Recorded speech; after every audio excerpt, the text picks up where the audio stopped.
Assalamualaikum, Bunda senang kali guys. Izin sit dulu ya, izin sit ya. Senang kali ya kan. Rudiana melarikan diri dia kan. Hello pengacara-pengacara, Pitra, Elsa, sama Rasman. Mana malu kalian kan? Netizen Indonesia kelelawar. Karena dia nggak diimbali duit, dia ikhlas membantu orang yang tidak bersalah. Kalau kalian diimbali duit, mati-matian kalian membela klien kalian kan? Walaupun hati nurani kalian tahu sebenarnya Rudiana itu tidak benar, ya kan? Jadi gitu aja guys. Berjuang kita neti membela kebenaran karena itu pahala buat kita.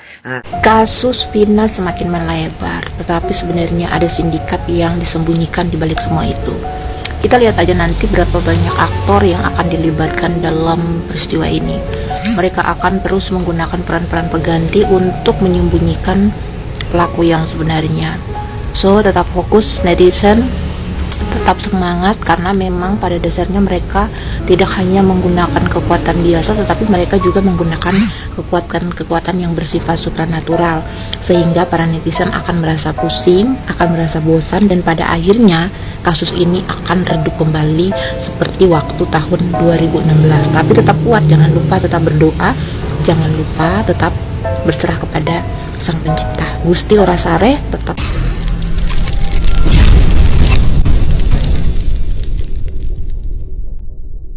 Bukan Maxer pagi-pagi tadi ada berita bahwa Rudiana izin keluar setelah 4 hari diperiksa.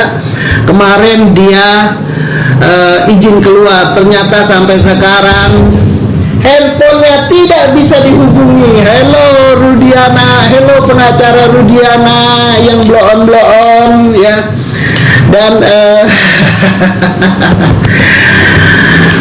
katanya pengayom ya, katanya pengayom itu Rudiana ya.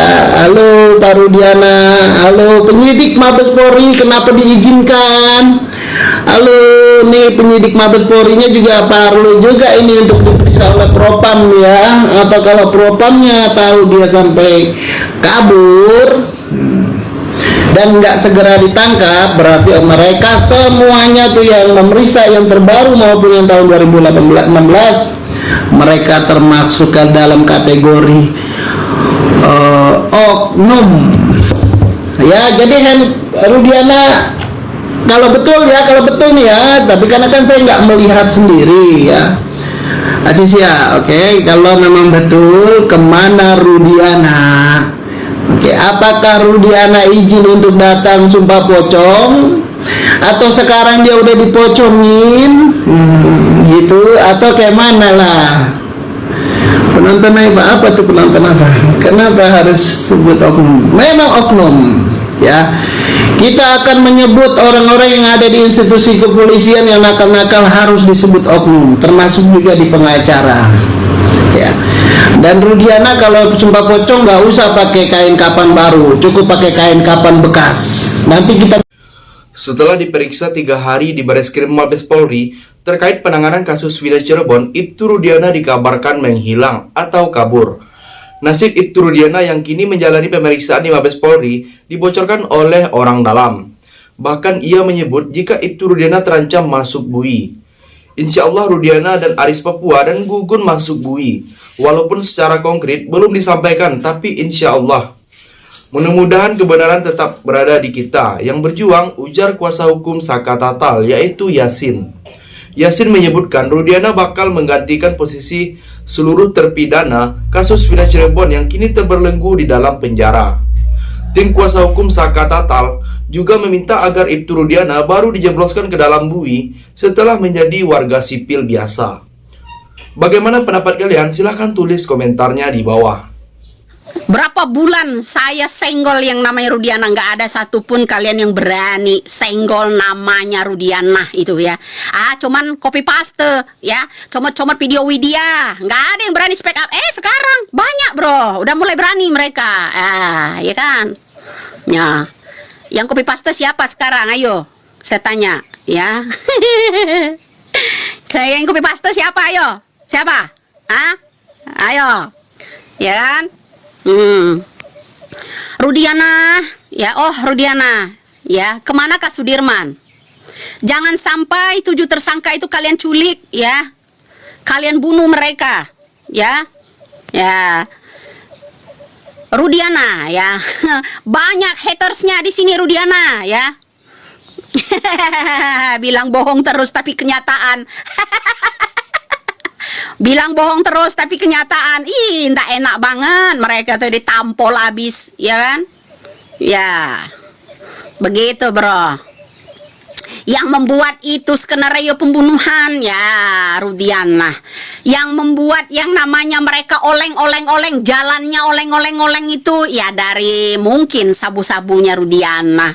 Ya kan? Jangan lupa meledak. Ya, ledak kan mereka. Begitu, Bro. Ya.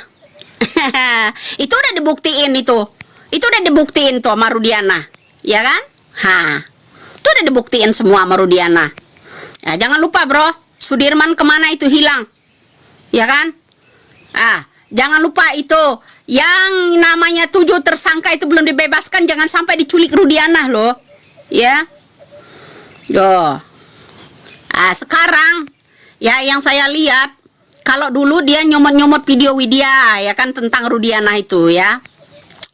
Comot-comot. Ya.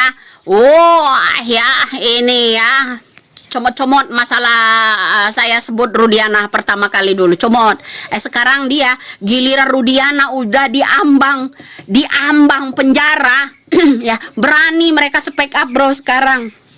Ya. Berani, Bro, sekarang dia speak up, ya. Nah, gitu.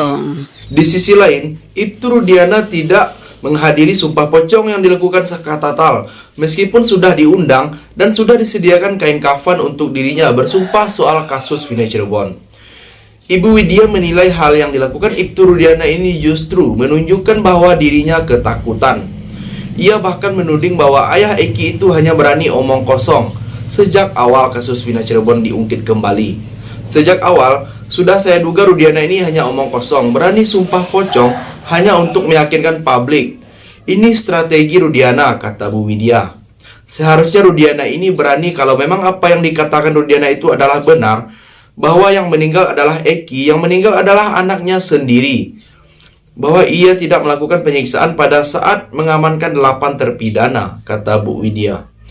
Bagaimana pendapat kalian tentang kemunculan Ibtu Rudiana ini? Silahkan tulis komentarnya di bawah. Kita bahas kasus Vina lagi sambil menunggu proses berjalan. Ini janganlah dibuat-buat sumpah pocong itu. Ini negeri hukum gitu. Kita butuhkan itu data-data yang akurat. Jangan sumpah pocong ini dijadikan alat yang lebih penting daripada bukti yang akurat. Begitu. Malah kalian disibukkan dengan sumpah ini, sumpah pocong, sumpah kuntilanak, sumpah apa-apa itu. Tolong jangan downgrade. Kalian dibohong-bohongi karena banyak orang bisa menemukan cara atau kata-kata yang tepat atau mereka berdusta pada sumpahnya sendiri. Kalian kan tidak pernah tahu masing-masing orang itu keyakinannya apa walaupun di KTP apa gitu loh. Aduh, berani banget. Apalagi untuk pejabat-pejabat tertentu, mereka disumpah untuk jabatannya. Jadi sumpah jabatan dia itu juga penting gitu loh. Aduh, jangan deh sumpah-sumpah pocong ini jadi lawakan gitu. Ini orang-orang pada nggak paham. Gue itu dari tadi bahasnya Rudiana, bukan Saka Tatal, ya. Hanya cuplikan dari newsnya saja yang gue tampilkan Saka Tatal. Makanya yang gue bahas di situ adalah jabatan. Lagian ngapain ngeladenin Rudiana mau sumpah pocong, ya? Gua Saka sumpah pocong ataupun tidak sumpah pocong, gua percaya Saka Tatal, bukan tersangka. Rudiana itu bersumpah kalau anaknya si Eki itu sudah meninggal. Dia juga bukan bersumpah pocong untuk Saka itu bukan tersangka, enggak. Jadi yang dia bilang sumpah pocongnya itu untuk kematian anaknya. Mungkin anaknya memang benar-benar meninggal. Maksud gue, meninggal atau tidak meninggal anaknya harus dibuktikan secara konkret, bukan sumpah pocong. Harus dibongkar tes DNA. Kalau cuma sumpah pocong buat apa? Lah malah semua melebar sumpah pocong gimana sih? Ini kan mau scientific crime investigation. Kenapa menggunakan hal-hal yang seperti itu? Kalau memang kita sudah tidak terlalu percaya dengan hukum di negeri ini, percayalah kalau kita mendapatkan bukti yang konkret, sudah pasti hukum akan berjalan. Oh, nih lain kali kalau komen-komen itu agak diatur dikit, dicerna benar-benar deh ya. Gua dukung Saka Tatal. Terakhir, kasus pembunuhan Vina Cirebon kini telah memasuki tahap baru dengan pengajuan PK para terpidana. Kini tim Paradi telah membuat laporan polisi atau LP yang ditujukan untuk Ibtu Rudiana. Sebagai ayah dari korban tewasnya Eki, Ibtu Rudiana dianggap sebagai biang kerok penangkapan kepada terpidana yang diduga bukan tersangka sebenarnya.